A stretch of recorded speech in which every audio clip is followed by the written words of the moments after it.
ओम साईराम. ओम साईराम. आपल्याबरोबर आता घनसोलीचे नगरसेवक प्रमोदजी कदम हे आहेत. ते आता आपल्या श्री साई सेवा पदयात्रे वर्तकनगर मंडळातर्फे पदयात्रा करतात. आपण त्यांना त्यांचे अनुभव विचारूया. ओम साईराम. सर्वप्रथम साई सेवा पदयात्री मंडळाचे मी खूप खूप आभार मानेन. आज या मंडळात मला गेल्या वर्षी मी या मंडळात सामील झालो आणि नशिबाने मला साईबाबांचा आशीर्वाद मिळाला. आणि हे पाहत असताना मी ज्यावेळी या मंडळात 2024 साली पहिल्यांदा पदयात्री म्हणून सहभाग घेतला, त्यावेळी मी पाहिलं की या मंडळातील सर्व सदस्य, मग तायडे माऊली असतील, देवकर माऊली असतील आणि इतर त्यांचे सर्व सहकारी अतिशय शिस्तबद्ध पद्धतीने हा पालखी सोहळा आयोजित करतात. या ठिकाणी सर्वच ज्येष्ठ श्रेष्ठ नागरिक असतील, सर्व थोर आणि लहान अशी यंग जनरेशन या पालखीमध्ये फार मोठ्या प्रमाणात आढळून येतात. आणि हे पाहत असताना मला नेमकं इतकं भरून येतं की या पालखी सोहळ्यात मला त्यातला एक घटक म्हणून या पालखी सोहळ्याचा मला आनंद घेता आला.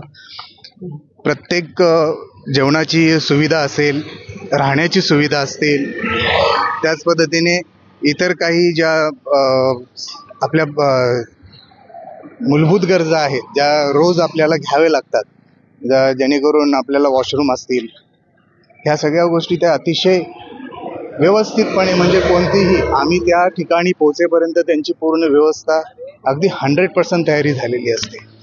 अशा या पदयात्री मंडळामध्ये मला साईबाबांच्या आशीर्वादाने, साईबाबांचे आशीर्वाद घेण्यासाठी मला यात्रा सहभागी होता आले. याबद्दल मी साई पदयात्री मंडळाचे मनापासून आभार मानतो. आणि साईबाबांच्या आशीर्वादाने असंच वर्षानुवर्ष मी या पदयात्रेत सहभागी होईन असं मला साईबाबांच्या आदेशाने मला असं मनापासून वाटतं की त्यांनी मला बोलवावं आणि मला ती संधी पुन्हा पुन्हा मिळावी आणि सेवा करण्याची, तसंच संपूर्ण मंडळाची मी या ठिकाणी मनापासून धन्यवाद देतो. जय हिंद. पण उद्या आपण बाबांचं दर्शन घेणार, कसं वाटतं?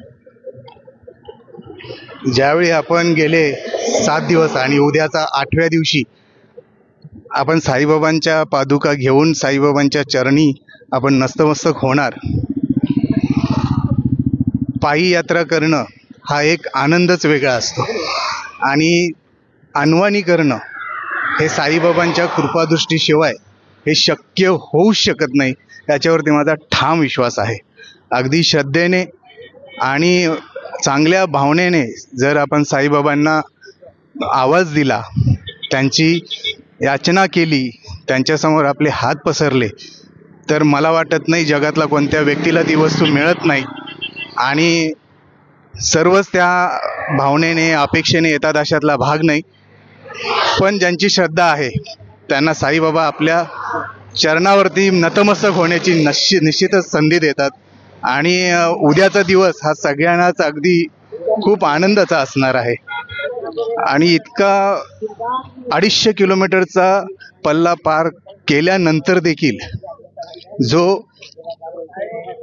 ज्येष्ठ श्रेष्ठ नागरिक आहेत, माझा मित्रपरिवार आहे, यंग जनरेशन आहे, ते ज्यावेळी एखाद्या ठिकाणी आमचं हरिपाठ, भजन, कीर्तन सोहळा, आज आमचा अभिषेक सोहळा होता, हे झाल्यानंतर भजनी मंडळात सहभागी होणारे तरुण होतकरू संगीतकार असतील, गीतकार असतील, गायन करणारे असतील, त्यांच्यातलं जोश पाहून असं कधीच वाटत नाही की 250 किलोमीटरचा पल्ला आम्ही पार पाडून आलोय आणि हे फक्त साईबाबांच्या आशीर्वादानेच होऊ शकतं. त्याच्यानंतर हरिपाठ भजन झाल्यानंतर त्यांचा जो साईबाबांच्या गाण्यावरती नाचण्याचा जो जल्लोष पाहतो आम्ही, तो खरंच म्हणजे मन भारावून टाकतो.